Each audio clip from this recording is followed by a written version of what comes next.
Social hierarchies and autism, why they don't go together and why we don't understand. So my name is Sav, I have autism, and there are many reasons why autistic people just cannot understand social hierarchies.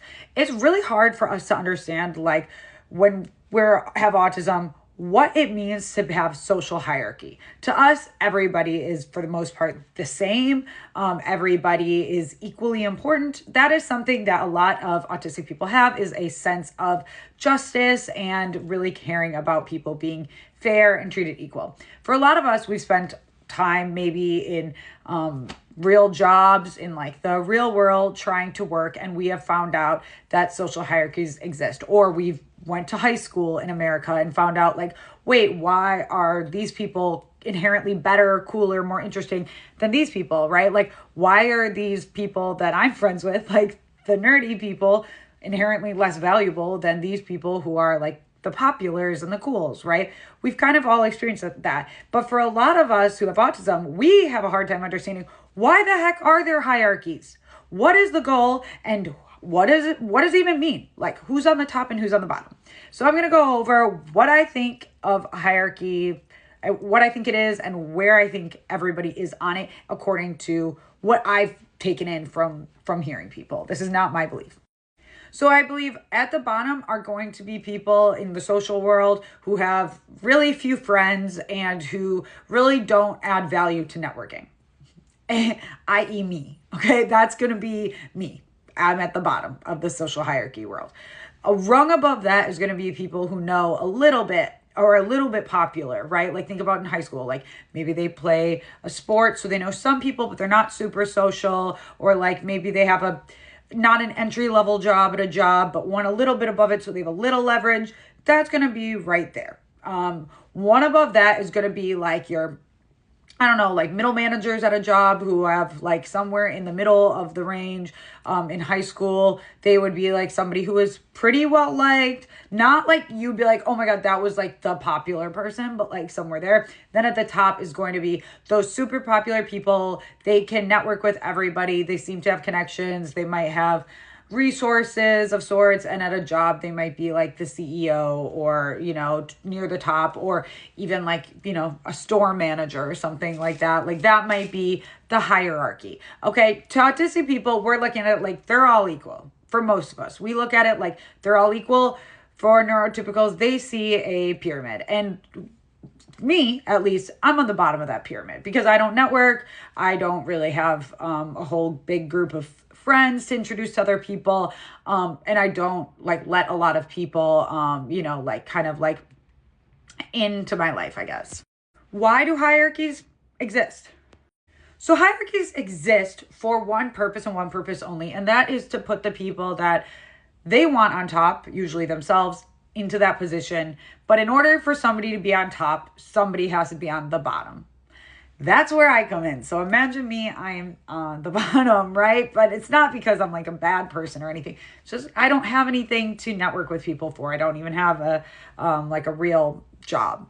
So that's that. I'm using me as an example. This isn't like me having bad self-esteem or anything like that. I'm just using it as an example that social hierarchies exist. And the only way that a pyramid can be built is that there are a lot more people on the bottom than there are at the top. So neurotypical people, normal people, regular people, when I say neurotypical, I mean not autistic or neurodivergent. They love a pyramid. They love it when people are on the bottom.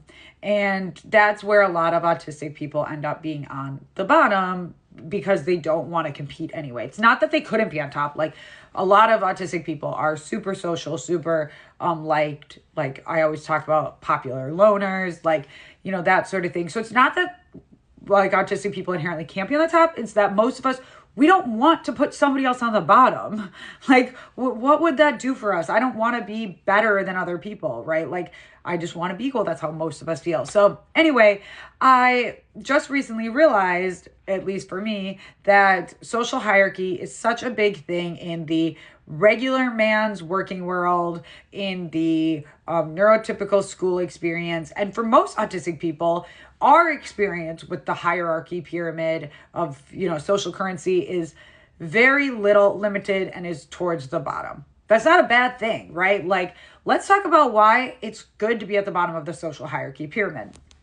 At the bottom of the social hierarchy pyramid, you get freedom. You do not have to be like anybody's fan. You don't have to be somebody that you're not. You don't have to be like, you get to be yourself. You get to actually treat people like they're equals, and you don't have to feel like anybody is beneath you and they're not beneath you, right? But like, you don't have to pretend to make neurotypical people happy that there's people below you, because in your mind, everybody's equal. So this is perfect. So there are a lot of perks being on the bottom. I have no desire to go up. Also, they can't exploit you. What are they going to exploit from you? Like your network? Okay, what, you want to like be friends with my other 3 autistic friends, you know?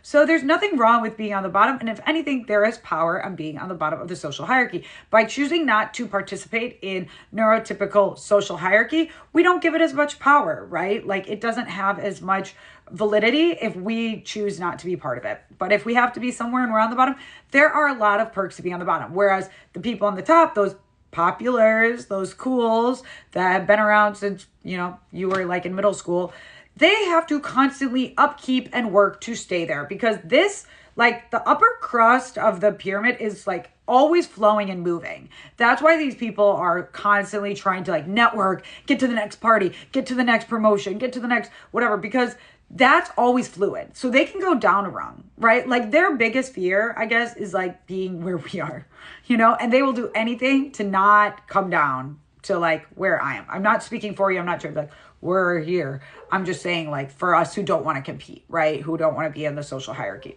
So they constantly have to do this social upkeep, they have to put on the act. They have to play the games. They have to be friends with the right people. They have to do all of that just to maintain being, in that upper crust. So we don't need to be jealous of them. I don't want to be like them. But it took me a long time to realize that you don't want to be that kind of person. You don't want to have to fight for that. There's not a lot of fun and not a lot of joy. The joy comes from not conforming to that, not being part of it. And that's why so many autistic people, like, they don't understand what a social hierarchy is, or why it's around, but we know that it's there. And so kind of knowing what it is, who I think is on what part, why, it all comes down to, if you scratch my back, I scratch yours. We don't scratch people's back for most autistic people. So we aren't going to be mobile in that. And that is freedom. I don't want to be.